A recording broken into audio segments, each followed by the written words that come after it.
Assalamualaikum warahmatullahi wabarakatuh. Selamat pagi anak-anak. Bagaimana kabar kalian? Semoga kita selalu dalam keadaan sehat walafiat. Salam juga buat keluarga dan semua di rumah. Salam sehat dan bahagia selalu. Pada pertemuan pagi ini, kita kembali belajar materi pelajaran bahasa Indonesia kelas 8 untuk SMP dan MTS.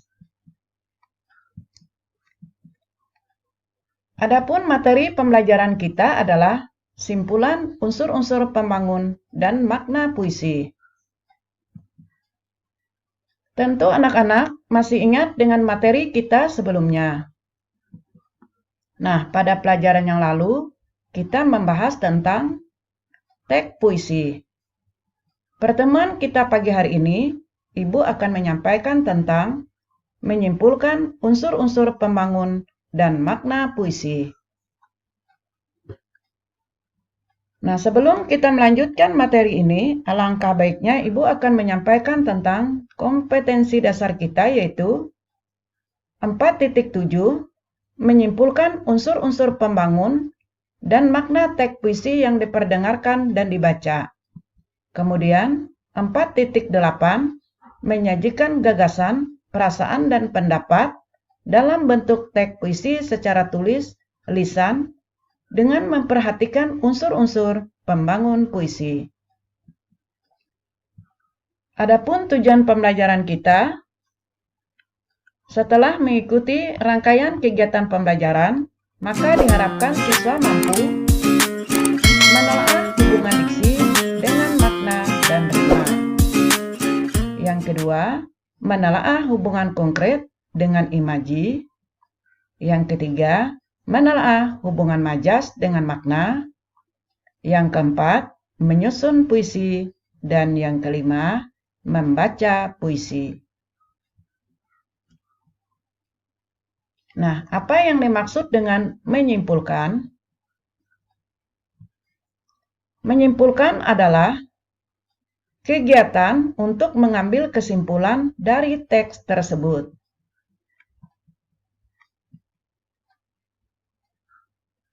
Nah, apa yang dimaksud dengan kesimpulan?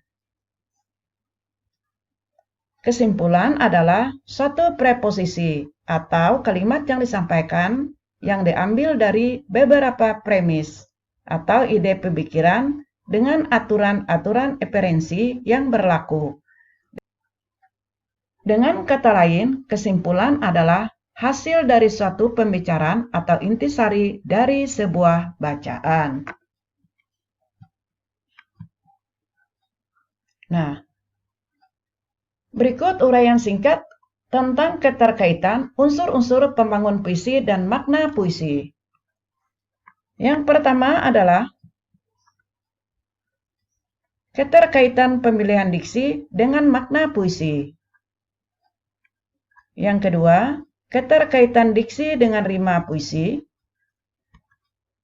Yang ketiga, keterkaitan pengguna kata konkret dengan pengguna imaji dalam puisi.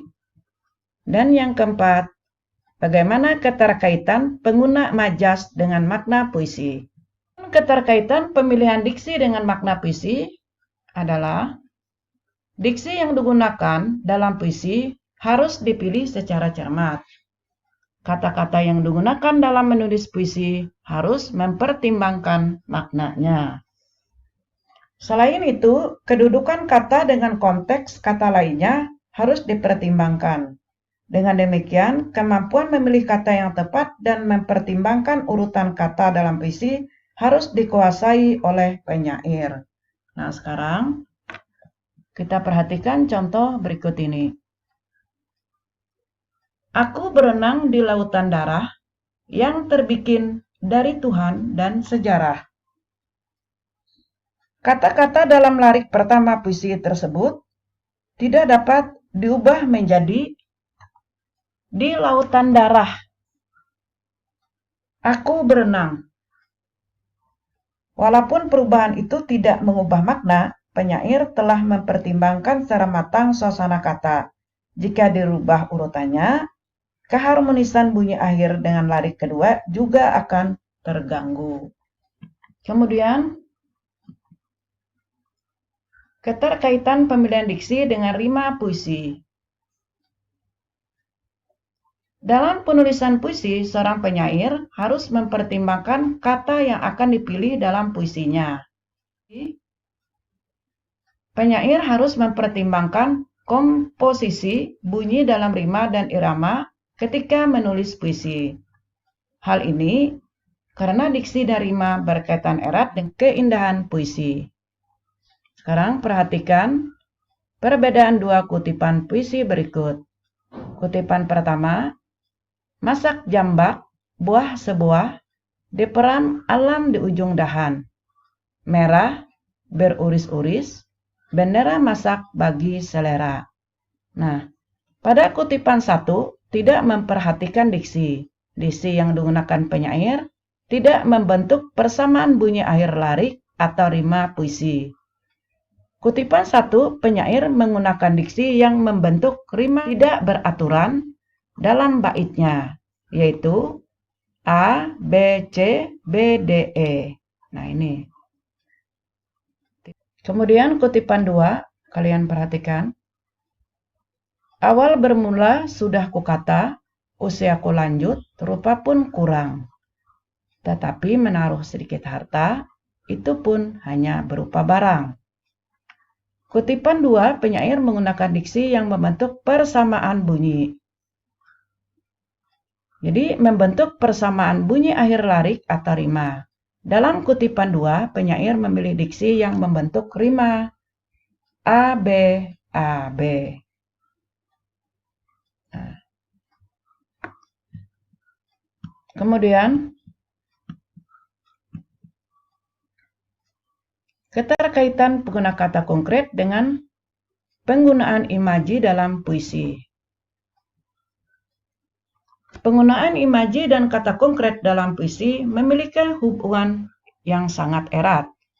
Diksi yang ditulis penyair harus memunculkan kata konkret yang bisa dihayati melalui penglihatan, pendengaran, dan peraba atau rasa. Nah, sekarang perhatikan lagi kutipan puisi berikut. Mestikah cinta terus bersinar dalam kelam yang mulai pudar, dalam jiwamu yang makin bergetar, dan bola matamu yang kian bersinar. Nah, penggunaan kata konkret dengan imaji dalam larik puisi tersebut sangat berkaitan. Dalam larik puisi tersebut, penyair menggunakan kata konkret yaitu bersinar, kelam, dan bola matamu yang kian bersinar, yaitu dengan menggunakan imaji penglihatan. Selain itu, penyair melukiskan dalam jiwamu yang makin bergetar. Ini menggunakan imaji perasaan. Nah, ini keterkaitan pengguna kata konkret dengan penggunaan imaji dalam puisi. Kemudian, keterkaitan penggunaan majas dengan makna puisi. Penggunaan majas merupakan salah satu cara penyair untuk mengatakan sesuatu dengan cara yang tidak biasa. Penyair menggunakan kata atau bahasa bermakna kias atau makna lambang sehingga tidak langsung menemukan makna puisi. Penggunaan majas dalam puisi dapat memunculkan banyak makna atau kaya akan makna. Nah, sekarang perhatikan lagi kutipan puisi berikut dengan judul Bunga Flamboyanku. Awan jingga bersembunyi di balik awan. Di bait pertama, matahari tersenyum, sendu menyelinapi.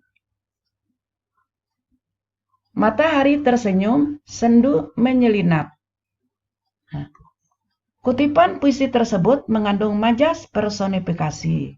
Artinya, gaya bahasa yang menggunakan sifat-sifat manusia untuk benda, seperti awan jingga ini tadi bersembunyi di balik awan, yaitu barang yang tidak bernyawa, seolah-olah seperti manusia. Nah, ini adalah keterkaitan antara penggunaan majas dengan makna puisi.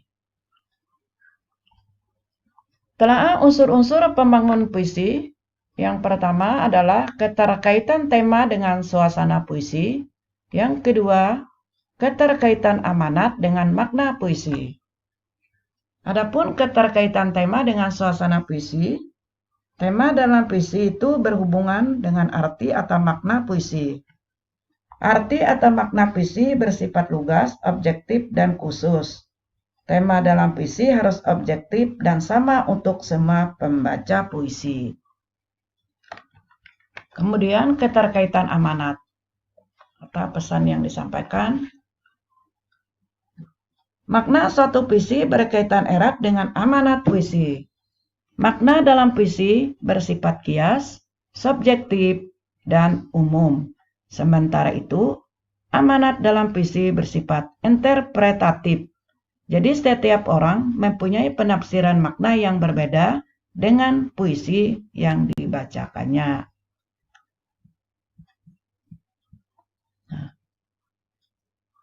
Apa saja langkah-langkah dalam menulis puisi? Yang pertama, kita harus menentukan tema lebih dulu. Yang kedua, menuliskan yang terlintas dalam pikiran sejelas mungkin sesuai dengan tema yang dipilih.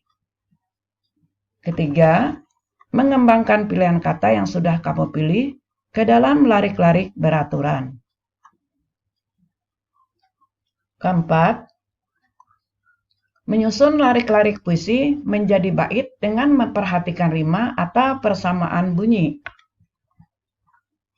Kemudian, memberi judul puisi yang kita buat.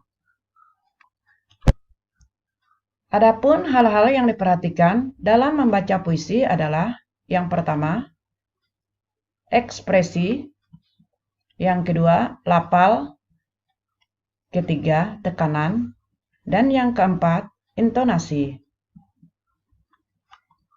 Menurut Kamus Besar Bahasa Indonesia, ekspresi adalah pengungkapan atau proses menyatakan pandangan air mata yang memperlihatkan perasaan seseorang. Ketika membaca puisi, kamu harus dapat mengungkapkan maksud, gagasan, atau perasaan suatu puisi melalui air muka secara tepat. Misalnya, kegembiraan, antusias, harapan, dan semangat. Kemudian yang kedua, lafal. Lafal adalah bunyi bahasa yang diucapkan seseorang. Dalam membaca puisi, kata-kata harus dilafalkan dengan jelas. Kemudian tekanan adalah kuat lemahnya cara mengucapkan kata atau kalimat. Tekanan berfungsi untuk menegaskan bagian kata yang satu dengan yang lain. Kemudian intonasi adalah naik turunnya lagu kalimat. Perbedaan intonasi menyebabkan perbedaan maksud suatu kalimat. Intonasi dapat dibedakan menjadi 4, yaitu intonasi berita, intonasi tanya, intonasi perintah, dan intonasi seru. Nah, anak-anak, inilah tentang simpulan unsur-unsur pembangun dan makna puisi. Nah, sekarang kerjakan soal berikut ini, yaitu penilaian harian pilihan ganda dari nomor 1 sampai nomor 10 di halaman 114 dan 115 pada buku Bahasa Indonesia. Jadi kalian kerjakan penilaian harian, yaitu pilihan ganda dari nomor 1 sampai nomor 10 yang terdapat pada halaman 114 dan 115 pada buku Bahasa Indonesia. Selamat bekerja, semoga sukses selalu. Nah anak-anak, mungkin ini dulu yang dapat Ibu sampaikan. Salah hilap, mohon maaf. Terima kasih atas perhatiannya. Semoga bermanfaat. Ibu akhiri. Assalamualaikum warahmatullahi wabarakatuh.